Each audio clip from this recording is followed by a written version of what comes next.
Bonjour à tous, aujourd'hui on se retrouve pour la présentation d'un livre. Il s'agit du livre Débuter en magie verte, le guide pratique de Paige Van Der Beek aux éditions Danae, donc chez Alliance Magique, que je remercie d'ailleurs de me l'avoir fait parvenir.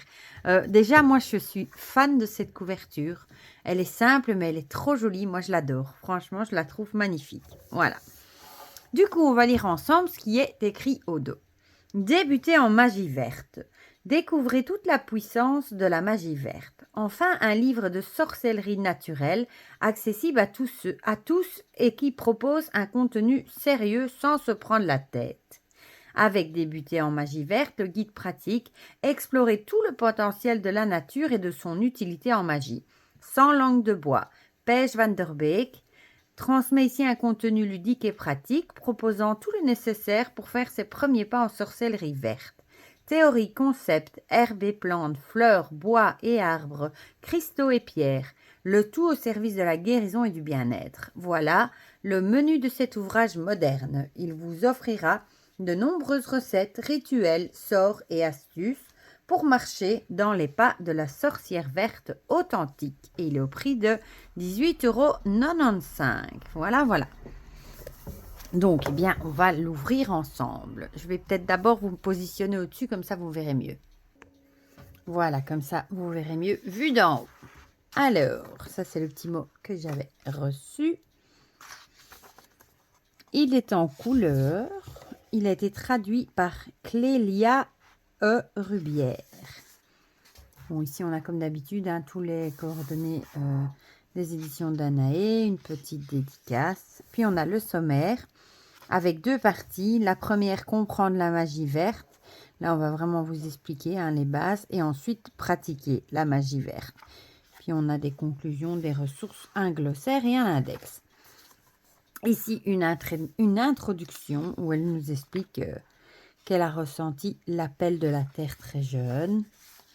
Et puis, on passe à la première partie. J'aime bien d'avoir fait la séparation sur une page verte. Ça fait vraiment penser à la nature. Comprendre la magie verte. Dans la première partie de ce livre, nous allons explorer tout ce que vous avez besoin de connaître avant de vous lancer sur la voie de la magie verte. L'histoire, les valeurs et les croyances, les outils nécessaires et la préparation de son espace pour travailler avec des plantes et des pierres. Je vais expliquer ce que des mots tels que magie et énergie signifient pour les sorcières et je vais déconstruire quelques mythes et idées reçues sur la magie et les personnes qui y croient. Voilà. C'est joli. Chapitre 1, Sorcière verte, mode d'emploi. Ce chapitre s'intéresse aux philosophies et pratiques qui définissent la magie verte, à ceux qui la pratiquent ainsi qu'à ses origines et à sa focalisation sur la nature. Et ici, on a un magnifique pentacle qui est fait avec des branches, comme moi j'ai fait le mien il y a déjà un petit moment. Alors, la tradition de la magie verte, c'est joli parce qu'il est tout en couleur. Ici, elle vous explique, du coup. Spiritualité et sorcellerie, comment trouver sa voie. La magie verte à travers les âges. Donc là, c'est vraiment la partie histoire, comme elle dit. Acte de magie, trouver l'harmonie grâce à la magie verte. Les principes et les valeurs. Guérison de soi et des autres. Communion avec la nature. Là, elle nous parle des éléments. Le soleil, la lune et les étoiles. La météo, les plantes et les fleurs, les animaux, la nourriture, minéraux et cristaux, la terre. La magie du monde, les héros verts, voilà. En chapitre 2, exploiter les pouvoirs des sorcières vertes avec ce balai, j'aime trop. Donc ici, maintenant que vous connaissez les motivations magiques et émotionnelles à l'origine de la magie verte, il est temps de rassembler vos outils et de préparer un espace adapté à l'exécution de la magie. La sorcière curieuse. Trouver son centre. Ici, elle va vous parler de plusieurs choses. Quelques outils utiles dans une pratique verte. C'est parce que je lis le mot herbe en même temps. Herbes et légumes verts, les plantes et les fleurs, pierres et cristaux. De tenir un cahier, un journal où vous allez noter toutes vos découvertes, vos expériences, etc. récipient ininflammable, allumette et disque de charbon, un pilon et un mortier, un couteau et un ciseau, bocaux et bol en verre, du coton naturel, des bougies, huile essentielle et support, corde ou ficelle, le balai, les outils divinatoires, les mains forcément. Puis on a un petit mot sur l'arbre du monde. Comment créer un espace vert. Voilà. Les éléments du foyer, le dehors sacré, donc plutôt votre jardin. Le nettoyage énergétique. Jardin de sorcière. La pleine lune sur la plage. Et les plantes d'intérieur. Puis on passe au 3e chapitre et communier avec la nature. La communion avec la nature est au cœur de la magie verte. Ce chapitre explique comment créer et cultiver un lien fort avec elle. Comment établir un contact du coup. Explorer votre monde. Ici on va nous parler des saisons, des solstices et des équinoxes. Le soleil, la lune et les étoiles en pleine nature. Ici on a un tableau avec les 12 signes du zodiaque, avec les dates de naissance et les planètes et les éléments qui les représentent. Le zodiaque celtique des Arpes, voilà, qui nous donne quel arbre vous est attribué par rapport à votre naissance. Par exemple, moi, qui suis née le 15 septembre, c'est la vigne. Par les terres et par la mer. Ici, un mot sur l'ancrage, où elle vous explique avec sa méthode pour s'ancrer, comment inviter l'énergie, ressentir l'énergie, développer ses sens, les différents sens, l'intuition, la clairvoyance, clairaudience, etc. Canaliser le 6e sens. Et puis, on passe à la 2e partie où là, on va vraiment rentrer dans la pratique avec pratiquer la magie verte.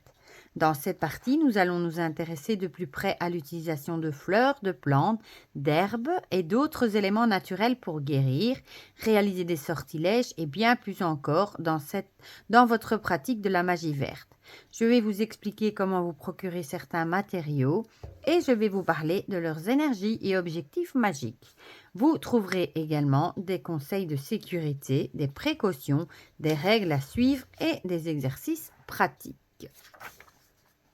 Voilà, donc ici, elle va vous expliquer que vous allez trouver pour chaque plante, fleur, etc., son nom botanique, son élément, l'astrologie, le chakra, l'énergie et ses usages magiques. Donc ici, chapitre 4, s'épanouir avec les fleurs. Donc ici, forcément, elle va nous présenter 15 variétés différentes de fleurs, toutes dotées de leur propre énergie et usage en magie. Ensuite, vous aurez l'opportunité de communier vous-même avec les fleurs par des actes de magie, des recettes et des rituels. Voilà, donc les fleurs. Par exemple, ici, on commence avec la rose. Elle nous donne son nom botanique, rosa, son élément, l'eau, l'astrologie, Vénus, balance, taureau, cancer, les chakras tous, couronne, 3e œil, gorge, cœur, plexus solaire, sacré, racine, mais surtout le chakra du cœur. Les énergies, amour-propre, abondance, beauté, équilibrage des chakras, bénédiction, magie des rêves, guérison émotionnelle et spirituelle, relations saines, protection, purification, amour, romantique et spiritualité. Donc ça, c'est dans les énergies dans lesquelles vous pouvez travailler en magie, du coup, avec la rose. Et ici, ces usages magiques, la rose est la reine des fleurs et une experte pour tout ce qui touche à l'amour. On utilise des roses fraîches et séchées, ainsi que de l'eau de rose et des huiles essentielles de rose, dans une grande gamme de sortilèges et de rituels, car on dit que cette fleur possède l'énergie la plus positive de tout ce qui vit sur cette planète. Elle est incroyablement aromatique et romantique. J'ai fait un mix des deux mots, voilà. Bon, après, on a le jasmin, la lavande, le hoya, l'hibiscus, le tournesol, qui est ma fleur préférée, trèfle violet, le datura, oui, c'est bien de le marquer en grand, qui est toxique. C'est une fleur avec de magnifiques trompettes, mais c'est du poison. Le magnolia, la bourrache, échinacée, violette africaine, calendula, le lotus, le chèvrefeuille, j'adore. C'est une plante qui sent terriblement bon, le chèvrefeuille. Les fleurs en pratique. Potion glamour au trèfle violet. Protection du foyer avec plantes d'intérieur. Sel de bain pour guérir le chakra sacré. Ça, c'est chouette aussi. Rituel des roses arc-en-ciel pour s'aimer soi-même. Oreiller à rêve divinatoire. Ça aussi, ça me tente bien. Et ensuite, on passe au chapitre 5 avec le pouvoir des plantes. Les sorcières exploitent le pouvoir des plantes à des fins magiques et médicinales depuis l'Antiquité. Avec leurs racines plantées fermement dans la terre et leurs feuilles qui s'élèvent vers les cieux, les plantes nous relient aussi bien au monde physique qu'au monde spirituel. Voilà, donc la même chose pour l'armoise. On a exactement la même chose. Hein. Le nom botanique, l'élément, l'astrologie, le chakra, l'énergie, les usages magiques, la sauge que j'adore. Caféier, Damiana, Molène, le chanvre, la rose de Jéricho, le théier, Fucus vésiculeux, la rue, la moutarde noire, la cannelle, Amamélis de Virginie, Sorgho à balai ou Sorgho coma, il y en a que je ne connais même pas. La racine d'iris, puis on a les plantes en pratique avec quelques rituels.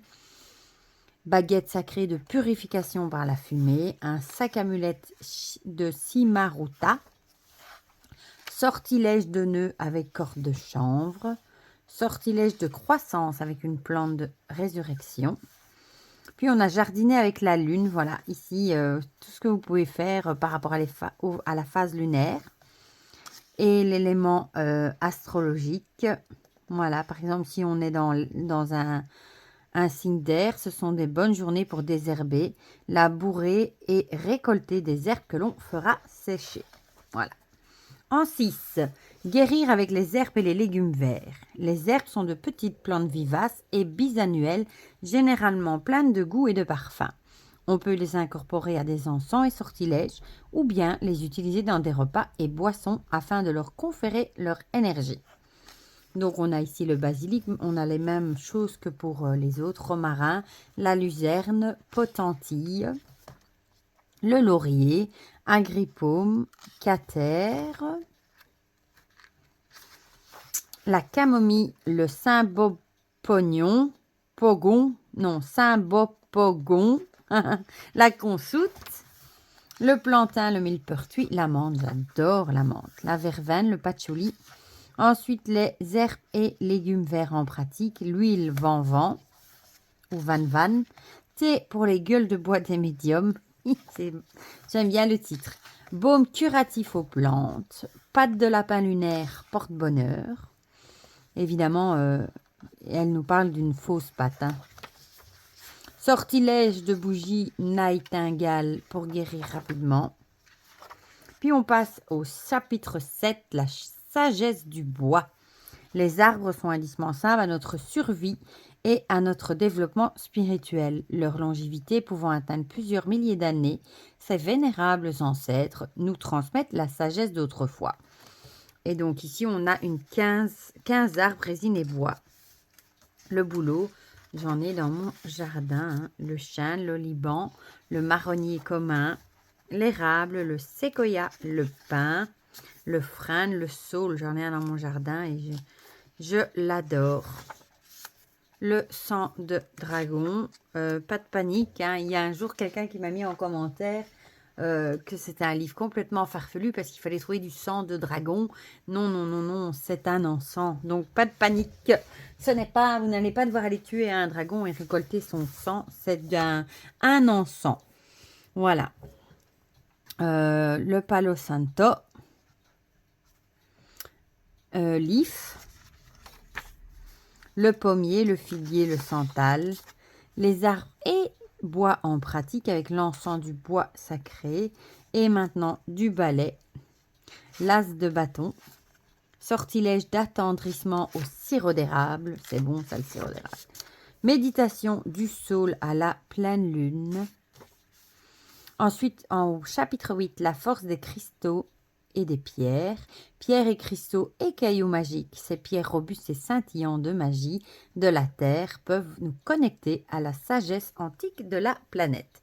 Et la même chose ici, on va nous parler de certains cristaux, le quartz, l'améthyste, la pierre de lune, la labradorite que j'adore, vous le savez, hein.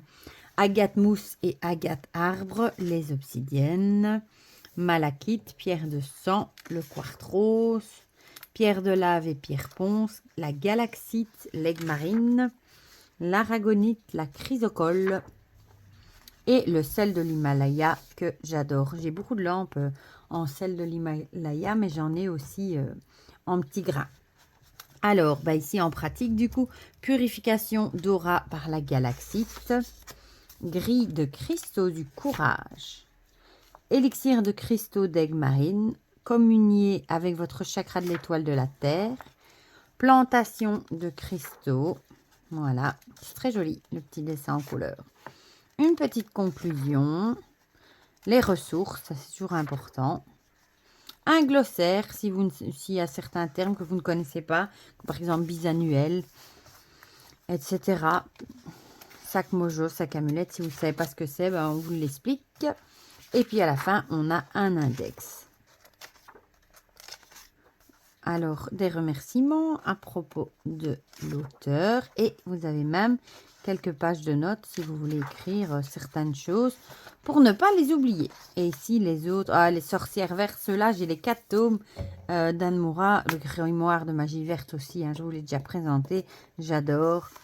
Et ici, il est marqué Vivandier des sorcières, mais par contre, c'est pas la bonne illustration.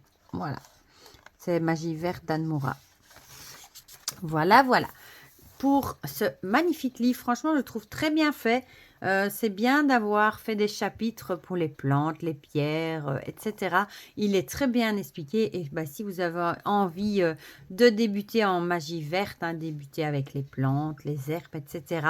Mais franchement, il est très, très, très chouette. Et en plus, le fait qu'il soit en couleur, bah, ça met un petit côté en plus. Moi, j'aime beaucoup.